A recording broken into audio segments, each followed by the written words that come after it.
Master Skywalker, there are too many of them. What are we going to do? I'm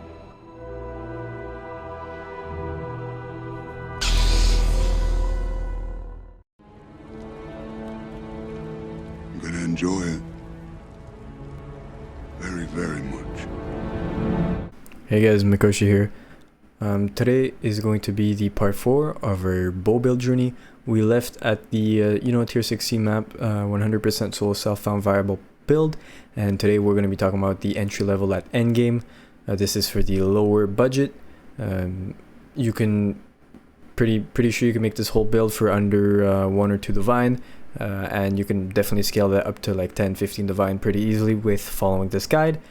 As per usual, if you follow all those guides, it's to end up being the perfection, to become the god of arrows type of build. Sorry guys if I couldn't post the video as fast. I try to post the video as fast as I could, but I was busy with life and stuff, so it was a bit hard. Next video should be up by next week. So yeah, hopefully you enjoy. I'm gonna be cutting many times during this video because I had to like film it many times because my dog started just like screaming. So if you hear me say hey guys like 3 times, sorry, it's just normal, and I didn't want to like recut it all the time. Yeah, so alright, so before we get into the video, things to notice. This is still for entry level players, so a bit noob friendly. You're gonna need maybe 1 to like 4 divines to make this build, depending on when you watch this video. The later you watch this video, the cheaper it's gonna get. So it may be subject to change, the prices, and certain items might be subject to changes. Tattoos are coming up, currency, the economy is changing a bit. But yeah, you're still gonna need a bit of knowledge from past videos if you do not know how to like actually make a tornado shot build. If you have like no clue, I do suggest you watch at least the last video, because I started explaining how the build actually works. But if you did not watch but you know how bow builds work, you don't need to watch it. It's really okay. You are going to need a basic understanding of the game, obviously, but usually if you get to this point, you'll understand what's needed to make this build. Also want to talk about the next video. Right now we are talking about like, you can always scale it up. I think this video up to like 10 divines, so you can go from 1 divine up to like 10 divines pretty easily. Next video is going to be when you have enough currency to swap to omniscience, as well as physical to cold conversion, and I'm going to go into a in-depth crafting of every single item in your build. I'm going to talk about every single gem. I'm going to like it's going to be like a very I think it's going to be a longer video than this one, but it's really going to be like the basic of the real build you're going to want to make. And the budget, I still don't know. It's probably going to be in the range from like 50, maybe 40, depending on when the economy is, but enough to buy yourself omniscience and like craft the items. So I'd say maybe like 400 to like 120. Obviously, like you could make it at 60, and then if you have 200, well, you can do the same thing but just better rolls. But yeah, it's gonna be an exciting video. I think it might take a bit of time though to come out, as I am very busy and I'm starting back school and I'm having a new job and stuff, so a bit crazy, my life at the same time. But trust me guys, if you guys have been waiting and you've had like divines like waiting, trust me, the next video is going to be for you guys. So yeah, let's get into the video. Alright, so for today's video, I'm going to be talking about how to make your build. I'm going to give you a few tips and tricks for bow builds, as well as things to look out for. I'm going to be giving you I'm going to be explaining to you how to use POB to your advantage to, save currency and like get better DPS. It's important to notice that this is not a POB guide, so I won't be explaining you how to use it, but I'm just going to say things you can do with POB to make your build stronger, basically. And then I'm going to be giving you a quick guide, not a quick guide, sorry, I'm going to give you a quick list on basic currency making methods to start your build. So it's important to know that it's not a guide on how to make those currency methods. This video is really a guide on how to make this build. I'm going to be talking about basic currency only to give you the path to, so you know it exists, right? And you can search into it and see if it actually works for you. But yeah. So first of all, how to make your build. Well, we're going to be using tornado shot at this point. By then you should have enough DPS and levels to be able to afford this transition, right, from the rain of arrow to tornado shot, or rain of arrow to lightning arrow, sorry, and then from lightning arrow to tornado shot. We will be using the Deadeye Ascendancy, and then this setup also can be swapped with lightning arrow and usually when you have a lower budget, I do suggest you play Lightning Arrow. What's important to note is that Lightning Arrow has a big advantage over Tornado Shot in the early game because Tornado Shot does not add extra damage. So basically Tornado Shot is the basic attack, but it just does the Tornado Shot. While Lightning Arrow has physical to lightning conversion, as well as added flat damage, added flat lightning damage, and finally increased shock effect. And that's a very big advantage, especially in the early game. But even if you do have that little disadvantage in the beginning, once you swap and you start scaling Tornado Shot, it will be worth using Tornado Shot over Lightning Arrow in the long run. So now I'm going to be talking about why Tornado Shot. Well, first of all, because the ceiling is unlimited. Most League starters, when you play them, they're going to hit a massive wall and you're going to start putting currency in them and it's not going to proportionally go up, which means you're going to start like putting in so much currency and like not the well, it won't equal how good your build will be later on. While Tornado Shot, the more currency you put in, the better it is, and it just gets better the more currency you put. Basically, it has unlimited ceiling. I don't think any bow build can be as strong as Tornado Shot with the amount of currency that you have.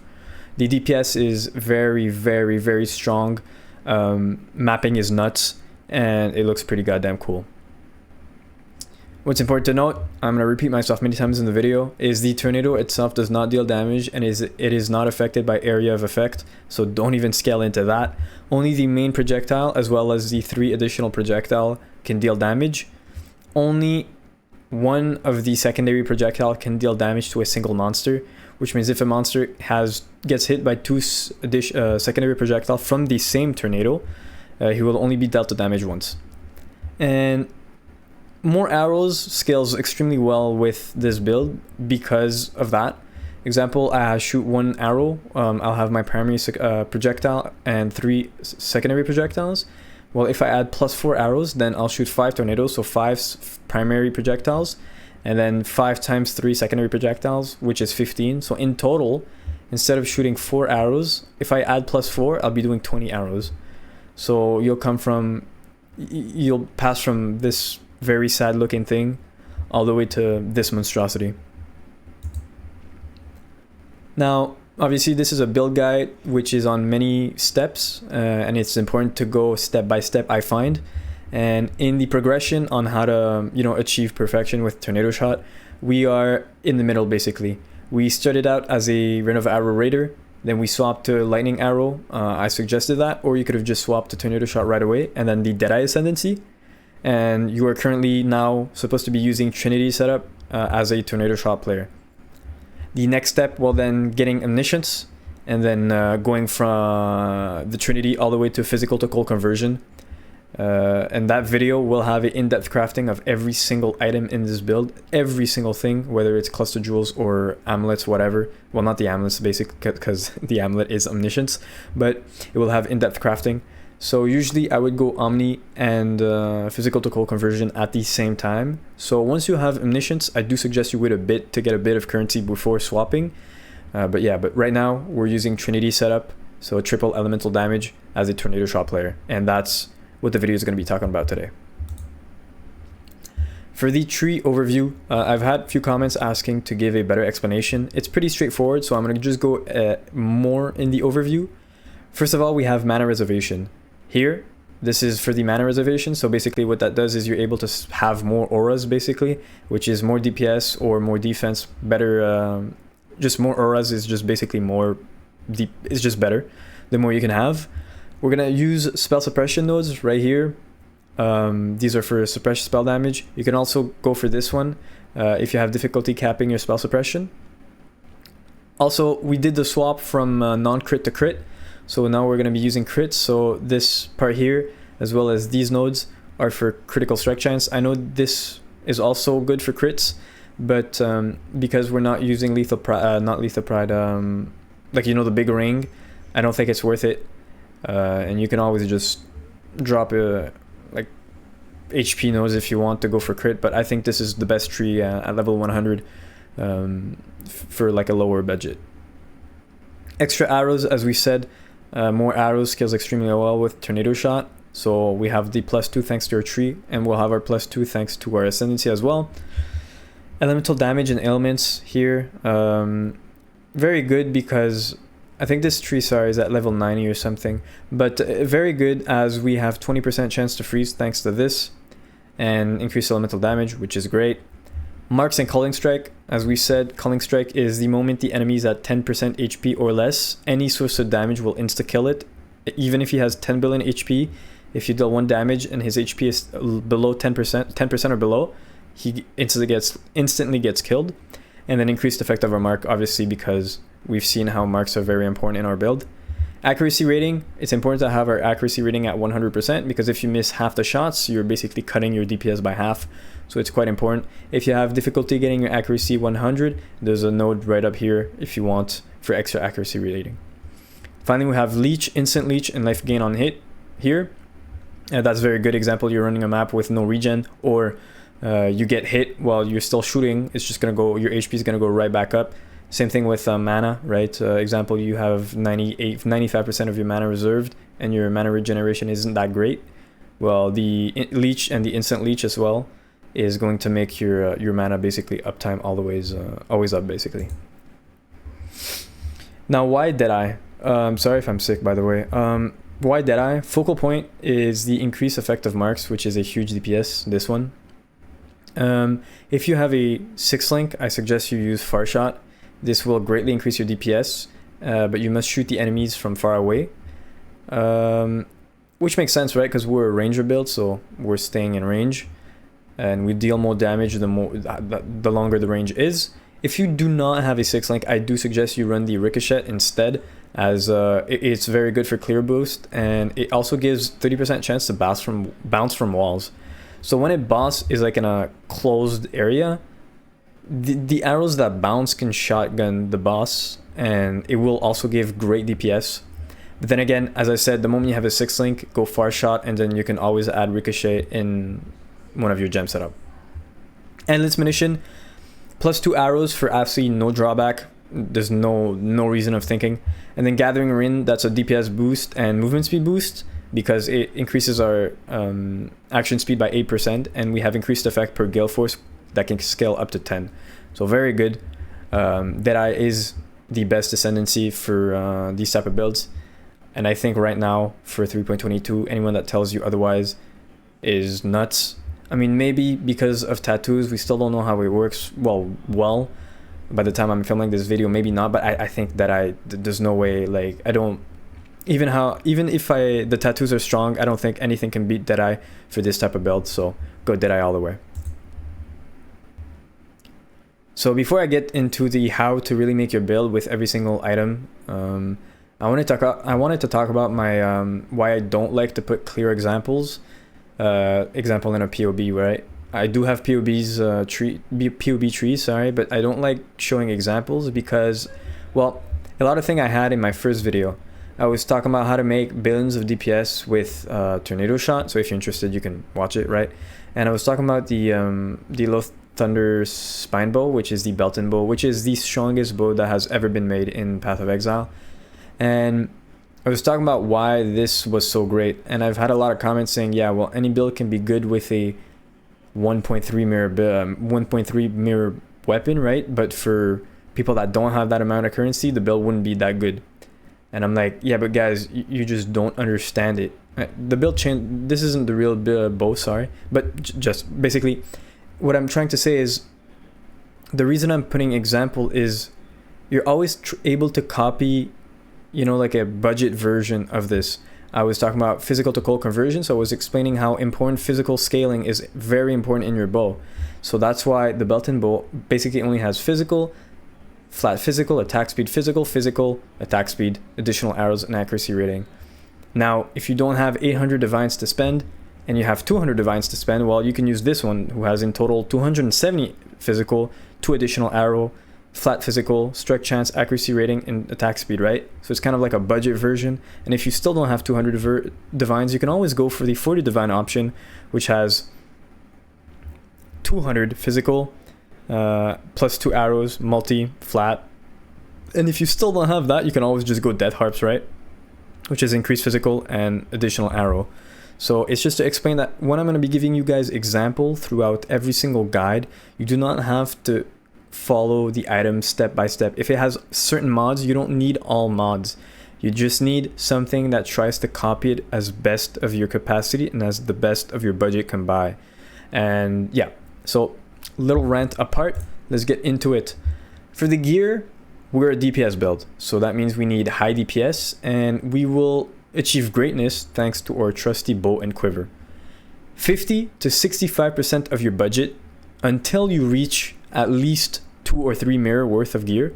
Like, unless your build is not 3 mirrors, 50 to 65% of your budget should be in your bow. If you have a 10 divine budget, 5 to 6 divines in that bow. 100 divine budget, 50 divine in the bow. Mirror budget, 300 divines in that bow. All right, it's the same thing all the way up to multiple mirrors. After that, you know, there's kind of like no purpose. But 50 to 65% of your budget should go in a good bow. Same thing, if you have 2 chaos budget, 1 chaos goes into that bow. For your defense, I'm going to be talking about minimum defense requirements, okay? We are an offensive character, which means we do not need to add that much defenses. What do I talk when I say minimum defense requirement? It's elemental resistance capped, spell suppression should be capped or extremely close, and evasion has to be at least 50% with no flask during in your hideout. Chaos resistance, if possible, 0% or more. But it's our last priority, and because we have limited gear and low budget and it's actually hard to get, chaos resistance is not that important. Armor, completely drop it. Now let's talk about boots. For our boots, we want movement speed, right? We want to go fast. It's the purpose of our build. So you want movement speed, you want ailment avoidance, all right? Getting frozen is the worst thing, all right? You don't want to be frozen, you want to be annihilated, you don't want to be, like, it's not good, all right? So you want ailment avoidance. You can, I think, yeah, you can craft those, or you can get them in implicits. You want spell suppression, elemental resistance if needed. Evasion would be great, and if you're running the rage setup with Kaom's gloves, life and life regen is a very good bonus. This is an example of the boots. I think they were like 2 chaos, 3 chaos maybe. Very, very, very, very easy to buy. I won't be giving a crafting guide, but you know, like to this point, it's not even worth crafting because it's so cheap. You know, 20% movement speed. You have triple elemental resistance. Now you have increased armor, sadly, but that's because it's on an armor base, but you just need to find it on a evasion base and it'll be increased evasion. And it basically checks almost everything you want. For your rings, there's multiple levels in your rings, right? You can go 10 chaos, 1 divine, stuff like that. But usually I use rings, before Omni, I use rings to basically cap all my res. So I'm going to have the highest elemental resistance in my rings. And then after that, you know, added flat and HP is very good. To give you an example, the taming is now 15 chaos. It basically gives 30% all elemental resistance as well as a 100% increased elemental damage. It's 30 with attack skills, 30 with elemental damage, and then 20% damage per freeze, shock, ignite, which is pretty easy to do. So let's say you only have 2 out of 3. It's basically 100% increased elemental damage, and that's per ring. So in total, with 2 rings for 30 chaos, you have 60% elemental resistance and then 200% increased elemental damage. You can always go for the Venter's Gamble. Pretty easy to get triple at least 40 res. Now you won't have the bonuses of DPS, but you do have the HP. So, you know, the increased quantity, increased rarity, we don't care. As long as it's like not negative, to be honest, it does not matter. After that, it can always be self-crafted, like this one. 15 to cold and lightning, 40 to fire, 40 cold, 40 lightning, HP added flat, that's actually perfect. 99 chaos, that's 0.5 divine. Very good if you're like under 10 divine budget. Like this is a very, very, very good ring. Your amulet usually is going to be good budget for good DPS. The Hyri's Truth gives you a level 30 precision skill, which is very good. Culling Strike, as we said, so that you're basically saving yourself Atlas a 3 point, and very good mana reservation. 1 chaos is basically free. You can always use Yoke of Suffering. I don't really like it that much, but example, if you're a bit low in those resistance and you want to cap them out, well, maybe just use it. 9 chaos, You have chance to shock, which is basically it makes the enemies take more damage, and then increase damage per ailment that you have inflicted on them, which is pretty good because we're doing triple elemental damage, so very good. If you're able to craft it yourself, you know, this is the one divine type of thing. Now, crafting it will cost you way less than one divine. This is like actually quite expensive. Added flat, critical strike, you know, energy shield, you know, it would have been better life or another resistance, but you know, 80 life, fire resistance, chaos resistance, it can be anything, right? You're gonna use it also to like punch in the holes that are left in your build. If needed, put attributes instead, example of added flats or added resistance. If you do not use the rage setup, you're not there yet. For your helmets, resistance of spell suppression is possible. Evasion, life, added flat, pretty easy. I think this is like a 1-2 chaos, you know, chance to suppress, HP, evasion, int, I guess. Yeah, if you need int, it could be whatever, just you can pick it off the ground, to be honest. Our goal is going to go for the Val's Vision afterwards, but for now, if you don't have the currency yet, I suggest you use this. For your gloves, if you're also not using the no rage setup, you want resistance, spell suppression, evasion, life, added flat, and attack speed. This is the order of importance, I find. Resistance if they're uncapped. If they're capped, you don't care about resistance. Suppress here, evasion, increased evasion, fire, chaos, maximum life. Very good, very cheap, pretty easy. If you're using the rage synergy, if you watch my video, you guys know what Berserk is. Berserk is basically a status that you have. It requires at least 5 rage to start berserking. When you're berserking and it's level 20, you have 20% more attack speed, 20% more movement speed, 30% more movement speed, 19% less damage taken, and 20% more damage with attacks. So it's basically 44% increased DPS and a 30% more movement speed, which is absolutely huge. Now, we're not able to generate rage with the ranger, so that's where we're going to be using Keom's spirit, which is the rage synergy. You cannot regenerate life anymore, and it instead regenerates rage. So for every 100% life recovery per second, you gain 1 rage. For example, you recover 500 life per second, while you'll regenerate 5 rage a second. With Val's Vision, we can regenerate 400 HP per second if no equipped items are corrupted. So basically 4 rage per second just with this. If you have increased life recovery, increased life regeneration, stuff like that, you're easily able to get 6, 7, 8 rage per second, which is very good, which will make that Berserk will be on a lot more time. And once you hit 0, it will go back to your maximum cap rage, which is I think 50 or 55. Really quickly, so you'll have uptime of rage pretty much all the time. All of this dropped. I took the picture I think 2 days ago. Now it's like not even 10 chaos each, so it's really dropping very fast. Immortal Flesh, if you want, you can use the 400 life per second to have more rage uptime, but to be honest, it's like not really worth it for the price. 2.5 divine is very, very expensive. Probably would have dropped since the video's up, but still. I would, if you have it, use it. If not, don't buy it. For your belt, what I suggest is you use a Stygian Vise, whatever. What's great about those is you can put like an eye on top of that, so it's like more mods. I suggest a 100% just added damage, so added lightning, added fire, added cold, attack speed, stuff like that. You just smack into that. For your belt, you want added flat life, you know, 45. It can go up to like 100, I think, or something. Resistance if needed. Attributes, when you need attributes, usually I would put them on my belt. It's pretty easy. And then the rest is just, you know, increase elemental damage with attack skills, random stuff that just works with your build. This is 60 chaos, this is a 60 chaos belt, but like, by the time I make this video, it's probably gonna be worth like 10. Yeah. For your chest, we're not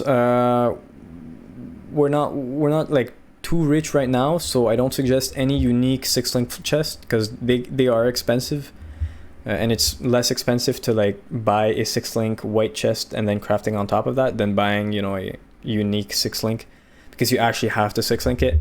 I suggest evasion, suppress, resistance, ailment avoidance, and if possible, big HP. This, you know, suppress spell damage, 100 maximum life, avoid elemental ailments. It's already pretty good. Very good chest. For your flask, what I suggest is life flask, always, to be honest. And then for your 4 last flask, I suggest automation, and I suggest you use charges when reach full. I've already spoken about automation in the last video and which one to choose. I think this one's the best one. I suggest a quicksilver to go faster, a diamond to get our crit, silver flask for permanent onslaught, and then finally jade for more evasion. Always transmute them to get added bonuses. Increase recovery, increase attack speed, increase movement speed, increase critical strike chance, increase evasion during flask effect are very good.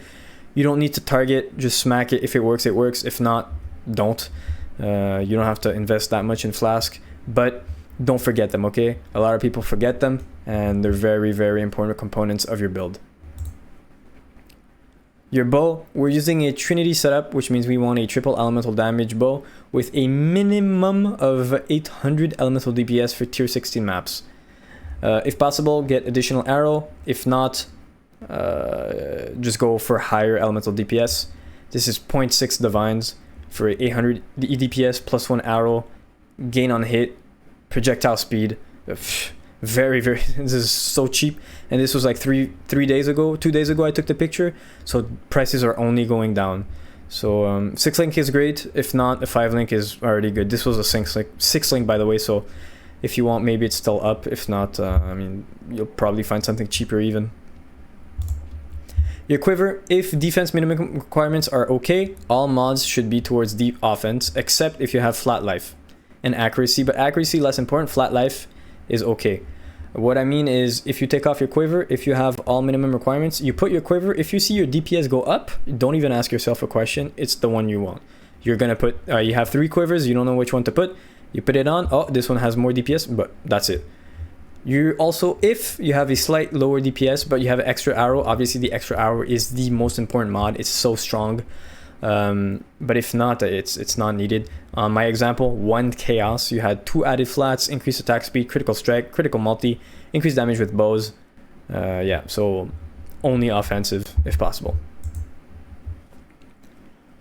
Cluster jewels. I know a lot of people are a bit afraid when they see cluster jewels. I remember the first time I saw cluster jewels, I was completely freaked out. I was like, what is this end game type of thing? Pretty simple. Cluster jewels are basically like fake tree branches, all right? So it's like, example, I don't know, you have like a Christmas tree and like half of it got like eaten by your dog. Well, you just buy a new one and you just put it on. It's basically it. This is your tree, right? It has to be on the side of your tree. You put a cluster jewel here. It's the same place, right? And up, you have a branch. You put more cluster jewels. It makes more branches. And what's really good about the cluster jewels is you can choose exactly what branch you want. And we're going to be doing that to basically increase our damage, increase our crits, and other perks that are important. For example, leech. What I suggest is Eye to Eye and Repeater for medium jewels. Feed the Fury for... Fuel the Fight, Fuel the Fury, and Feed the Fury and Fuel the Fight for large ones. You know, damage when leeching, increased damage while you're leeching, attack speed when leeching, very good, right? Because we don't have life regen, so leech is quite important. Also here, you know, critical strike chance, critical strike chance. So anything that just makes our DPS go up, we want it. It doesn't necessarily have to be them. I will be giving a guide on how to craft those jewels in the next video, but whatever, just something that does good DPS, right? Sorry, to come back to it, why I'm not spending too much time is because your budget is quite low and you shouldn't spend too much currency on this. They are a very good addition because they're able to make you're able to save a lot of passive points and make your passive points worth more. You know, as I don't know if you guys know what the voice jewels are, but people spend over 300 to 400 divines just to be able to save 2 passive points. So it's quite important, and it's important, you know, to get the good habits already from the beginning. So yeah. In a lower budget, if you do not have the currency to, you do not need this, but if you're able to, you're actually able to just roll them yourself, and it's quite simple to get. For your links, I suggest those links. Main skill, Tornado Shot, Trinity, obviously for the Trinity support. Inspiration for the cost, increase critical strike, increase elemental damage, and how it's less expensive basically, so you don't have as much mana problems. I suggest you use critical damage, increase critical damage, which makes a better crit multi. But if your crit chance is very low, it depends. It depends on every percentage. So what I suggest is you use POB and whichever gives you the highest DPS between crit damage and crit chance, you just use it. It's the same color anyway, so it shouldn't be a problem. Increase elemental damage with attack skills, and then if you want, Mirage Archer. For the 3 last one, you can always swap them with other. Example, if you have problem with sockets, or if you have problems with colors. Example, if you have a corrupted thing and you're not using the rage setup, you can always use, you know, added cold, faster attack, stuff like that. Just don't use elemental focus, please, because you want to be able to deal ailments, because they are a very important part of your build. For your bossing skill or any single target, right? If, example, you fall on a gut touched minion, you're going to be using Siege Ballista. What's really good about Siege Ballista is because you have 100% DPS uptime. When you're using a bow, you're shooting and you're trying to like not get hit, well, you're going to have to evade attacks, right? When you're evading attacks, you're not dealing damage, which basically your DPS goes to 0. What's really good about totems is, first of all, they're very, very strong in single target, and when you're running away, they're still dealing damage, which means you're always outputting DPS. I suggest Siege Ballista, Inspiration Support, Elemental Focus. We don't care now of you not using Elemental Focus, because the point is not to deal ailments with Siege Ballista. It's going to be dealing ailments with Tornado Shot, so you can use it. Increase critical strike damage and crit chance. Use POB for the best. Added cold, elemental damage. And then if you have colors or socket problems, you can always swap certain gems to fit your personal playstyle. As long as it has good DPS and POB, just the gem works. For your supports, we're going to be using the Mana Forge arrows. We will not be making a crazy build with like 10 Mana Forge arrows. There's no purpose. We're going to be using Frenzy, Power Charges, and then you can always use something else. If you have limited links, a lot of people, they only have a 3 link and then they use like a Flame Dash, like that's unlinked. I like using Ensnaring Arrow because Ensnaring Arrow puts a debuff on minions. It's increased projectile damage from attack hits, and you can stack it 3 times, so it's quite big DPS boost, but it's not the most important part. The most important part is Mana Forge. What is Mana Forge? Well, supported skill deal less damage. We don't care about that. Supported skills trigger once total mana spent on other bow attacks exceeds 300% of their mana cost. So the moment you use 300% of the mana cost of the skill, it's going to trigger Mana Forge. Mana Forge is going to trigger Frenzy, which is an attack. Frenzy, when you hit something, anything, it gives you a Frenzy charge. And as we've seen, Frenzy charges are a huge DPS boost. And if you crit, it will give you a power charge. You have a maximum of 3 power charges. And what's really good about power charges is, well, you have a 50% increased critical strike chance per power charges. So if you have 3, you have a 150% increased critical strike chance, which is very good if you don't have capped critical strike chances. So power charges is very good for that. Another support, I suggest Sniper's Mark, Mark on Hit. As we've seen, Sniper Mark is very strong. Mark on Hit, I made a mistake. I thought Blood Rage had to be on to be able to activate Mark on Hit, but it's not. If you have Mark on Hit and Sniper Mark, you will mark the moment you attack with Tornado Shot. I do suggest Enhance, which is very good because it puts better quality on Mark on Hit and Sniper's Mark, especially the anomalous versions, but because it's a budget version, we're not there yet. And you can always use Life Tap. What's important to note is Mark on Hit will use mana when it hits, and if you have very low mana, well, you don't want to be short in mana every time you mark on hit, right? Example, you spend mana on Tornado Shot, and then you mark on hit, and you lose even more mana. I mean, it makes it a bit clunky, so maybe Life Tap to use your HP instead of your mana when you're marking on hit. And then you can use a unlinked travel skill of your personal choice. Flame Dash, I suggest, because if it's unlinked, Flame Dash has 3 tries. Like, you can use it 3 times, which is the best thing for overall playthrough. Sorry. For your auras, most of the time it's going to be down to your personal opinion, especially for lower end. I do suggest you run Grace, Val Haste. Do not have Haste active, just the Val. And then if you're not ailment immune, you could run Purity of Element, Precision, and other auras such as Anger, Wrath, and Hatred. I suggest Anger because Anger is the only... it gives flat added damage. And I think it offers the highest DPS boost for these type of builds. Hatred for physical to cold conversion. Wrath, I don't really know that much, so I don't want to say something stupid. But I think for just added flat, Anger is the strongest one. And if you have the currency, or if you have a lucky drop, use enlightened support to have even more increased mana reservation, so you can stack more auras basically. Tips and tricks for bow builds. I'm gonna go in very quickly. The understanding of your build is key, okay? A lot of guys, boys and girls, right, watch video guides and they just don't know how their build works. They just follow the guide, and it's the worst thing you can do, man. All right, so try and understand how the build works. Read the like literally read gem descriptions. Like some people don't even understand what gems do and they just follow the guide. Just read the gem, it's going to explain to you what it does, and try to understand how this gem works in your build. There's a limited link, there's limited gems you have in your build, and I like to choose my gems carefully, okay? There's a specific reason why every single gem I give you is in the build. Every single gem does something good, and it's not only because it has high DPS. For example, Inspiration has high DPS as well as mana cost reduction. Frenzy, of all the Mana Forge supports I could have done, I used Frenzy because it gives me Frenzy charges, and Frenzy charges are very strong for our type of builds, right? So every single aura gem I use is usually for a reason. I will be giving an in-depth explanation in my next video because I don't want like this video to be like 2 hours long for a budget build. It wouldn't make sense. But just read, understand your build, okay? That's what I'm trying to get to. Understanding your build is key. After that, you're gonna have to give time your build, okay? These are bow builds. Bow builds, alright, they've been buffed, so they start pretty strong. But when I started playing bow builds, they were the worst builds ever. Like, nothing worked. It never worked unless like you spent like $1 billion like of your currency into it, and then it would kind of like feel good. But right now, you guys are lucky. Bow builds are very strong, but you have no idea the potential of bow builds until you give it time.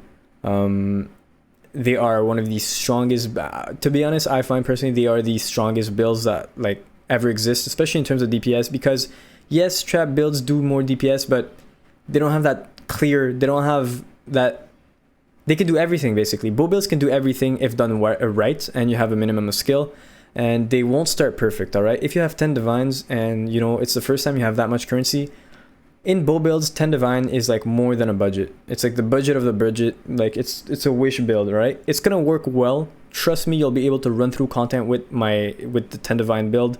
You know, this guide is like I think 3 divines under, and I was able to run tier 60 maps very, very easily. So, but give it time, because the more currency you put in, the stronger it will get. And finally, it's, you know, it's a game, right? So enjoy. Third tip, underestimating the power of quality gem and alternate gems, okay? Quality of certain gems make the build stronger. Example, anomalous, precision. I'm not going to go into those examples because anomalous, like other type of quality are more expensive, but get your quality to 20 unless they're useless. And that comes back to understanding the build. Read your items, all right? Don't disregard your flask. Your flask are so important. There's a reason why Mage Blood is so strong, is because it has permanent flask. People that use Mage Blood take their time to choose their flask because they are so strong. All right. Finally, a bad tree. You need a good passive tree. To be honest, just follow my guide and it will be like very good. To give you an example, people will spend up to 500 divine to get 1 or 2 extra passive points. I'm one of those people. I've used the voice 1 passive. I don't know the price right now, but they used to be a mirror back in when I used to use them. And I'm going to tell you right now, was it worth it? Yeah, absolutely. When you go high end, 1 or 2 extra passive point can make a total difference, all right? So you guys have access to 123 passive points. Use them correctly, okay? Finally, the biggest thing when you're a bow build is, and you hit a wall, all right? Like 99.9% of the time you hit a wall, it's just you don't have enough DPS, all right? The moment you have your minimum defense requirements, don't even think. There's no don't even think. Just deal more DPS, because no enemy in this game is able to kill you if he's dead. And that comes back to at least spending half your budget into your bow build. As I like to say, every single Ranger Exile starts the game by picking up a bow, and you have to think the same way all the way, whether you have 20 mirrors or not. Finally, things to look out for full unique builds. I'm not going to go into in-depth explanation. They're shit, all right? If you see build guides with full uniques, they're bad. Don't even ask yourself the question. They're bad. First of all, links are extremely hard to get. They're expensive. You can't go a budget. And if they're budget, well, you can't get better. They're just bad. They're basically bait.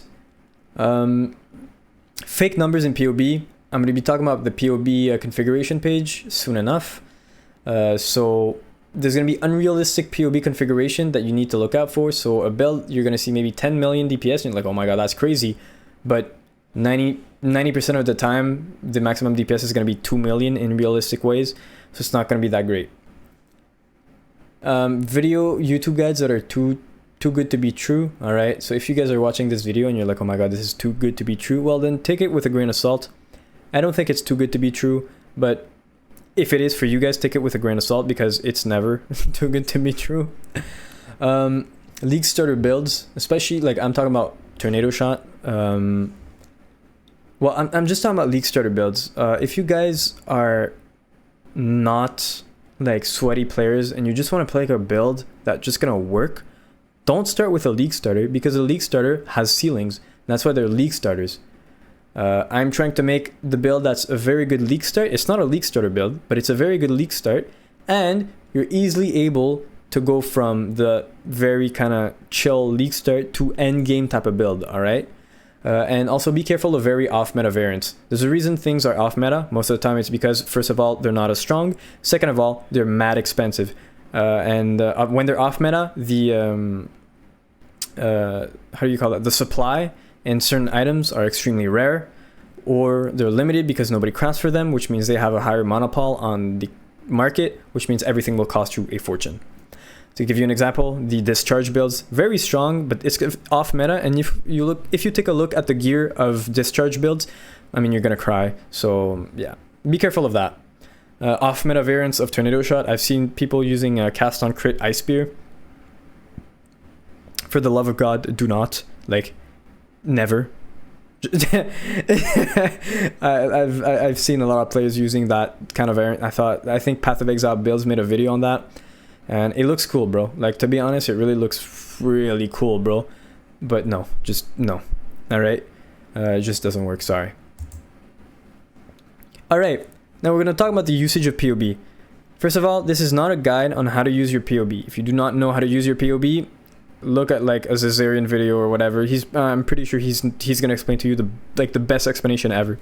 But I will be talking about things in your POB that I suggest you check when using it. POB is so important. All right, for people that don't know what POB is, it's a third-party app which basically it's like literally Path of Exile simulator. You just make, it's a build simulator. And you can make your build stronger thanks to POB. It can save you currency because you're going to know which items to go for. And then I will be giving you a quick guide on how to not fall into traps made by other players or YouTubers or other build guides, basically.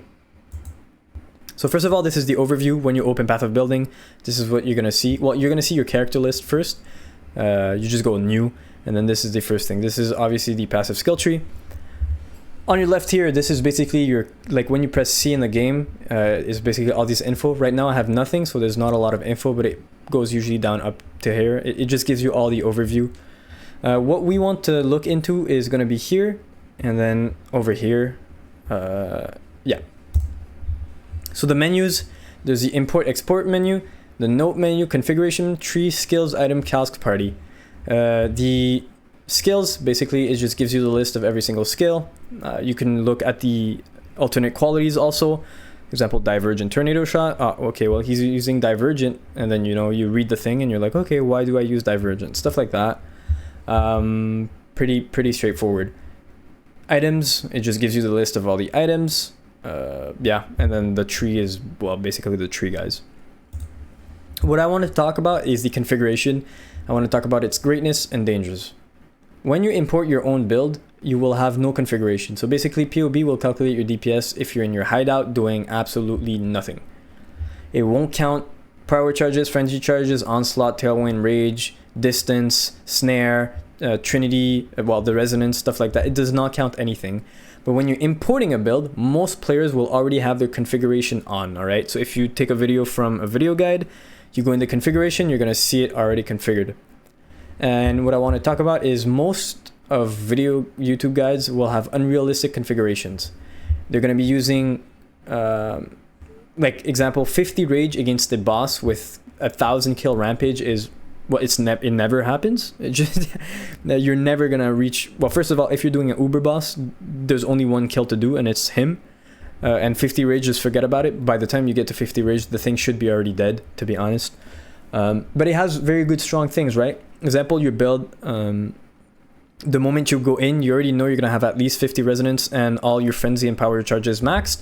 Well, then you can just check it up, and it will increase your DPS, right? And that will give you the average DPS you're gonna have in maps, right? Yeah, so as I said, I won't be giving you an explanation on how to use it, but these are things to look out for when, you know, making your build. Also, importing trees is quite important, right? In the bottom of your tree, you're gonna have here, default, reset, import tree, export tree, the version. Let's first of all talk about the version. Make sure that it's up to date, okay? Because some ascendancy got nerfed to the ground. For example, in 3.20, I think it was the, what was it? The ice trap? No, yeah, ice trap something. Like there was an ascendancy that got nerfed for traps, and it basically cut the DPS by 10. And then, you know, I like did not update it, and I thought it was really strong, and then I smashed it on I smashed it on my thing on 3.21, and it was absolutely awful. So make sure it's up to date, guys. Don't make the same mistake as me. You go on the tree that you like, you export it, you copy the link, you go on your own tree, you import, you paste the link, import it, and you can manage your tree, right? You can make new, and then you can swap between 1 and 2 to see which one is best for you. What's is also important to note is it will not import clusters and jewels. Those are considered items. Now, what I really want to talk about, you guys, is copying items. All right, copying items will save you so much currency, because so many times I bought items thinking they're stronger, and then I put it and my DPS just goes down. So when you're in trade, there's going to be this little button here. You click on it, it basically copies it.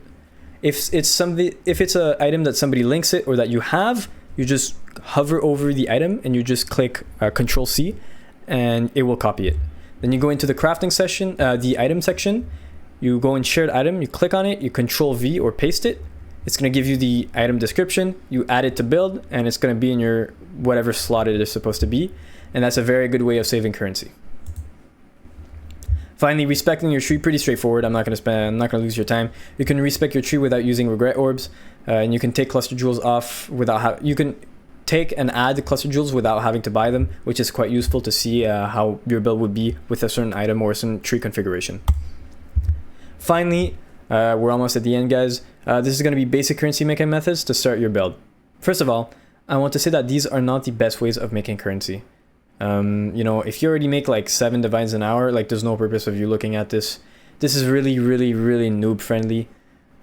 These are path. They're not guides, okay? So I'm going to tell you, okay, these are very easy currency making methods. I suggest you look at a video on that. So yeah. The economy also might change, all right? So it's also your job to verify the info that you're given. If I tell you, oh, you're able to do, I don't know, 20 of those essences are 1 divine, but like I don't know, in 2 weeks you look at it, oh no, it's like 40 of them for one divine. It's not worth it, right? Something like that. So it might change, guys. Also, what's important to note is the more people know the currency strategy, the more the value goes down. So, or the more the strategy is expensive, and so the less the profit you make. So you're not gonna find a currency making method on YouTube that like it's gonna work and make you thousands of divines really easily, okay? Well, look, I'm gonna give it to you. To make a loads of currency, you just need to find your own way. And if you want to make the best and the most amount of currency in the game, it's gonna be crafting, but you're gonna have to learn how to craft, what to do, all right? And then before you guys jump on like, you know, your rant on like your unhinged YouTube search of like how to make the most amount of currency, what's also important is like you need many investments and many ways to make currency, all right? Just like in real life, you need a good portfolio, right? You're not going to invest in a single currency making method and just do it, because if it crashes, I mean, you spent like precious time of your own actual life to be able to make a currency making method that doesn't work. So the first one is going to be white map legion farming. Absolutely no need of investment. It can be only alk and go. Just need a Atlas passive tree. Pretty straightforward. Cheap maps is, I suggest open layouts. White maps, like, people sell it for absolutely nothing. You're gonna get a load of raw chaos jobs, and if I remember correctly, you actually have a higher chance of dropping a divine orb in a white map legion than in a red one. So basically, you kill the monsters as faster, less chances of dying, and then just better loot basically. Farming emblems are very good. I know the value of how do you call that, 5-way carrying went down, so emblems kind of cost nothing. But because you can farm so many other contents at the same time as Legion, you know, getting extra chaos here and there is just pretty easy, right? And then the moment you're able to make yourself 3 to 4 divines to start this build, you'll be able to upgrade farming methods, okay? Essence farming, I usually do it at the same time as Legion. No need to invest. Very good for crafting if you want to craft yourself, right? Because I'm going to be dropping a crafting video, the next one, on how to craft 100% all of your build. So this is quite good. Very good for bulk selling also.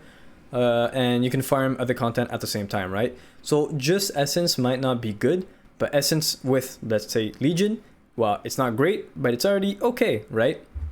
Then you can add flask crafting, very cheap to get into, almost no currency, basically alts, augments, and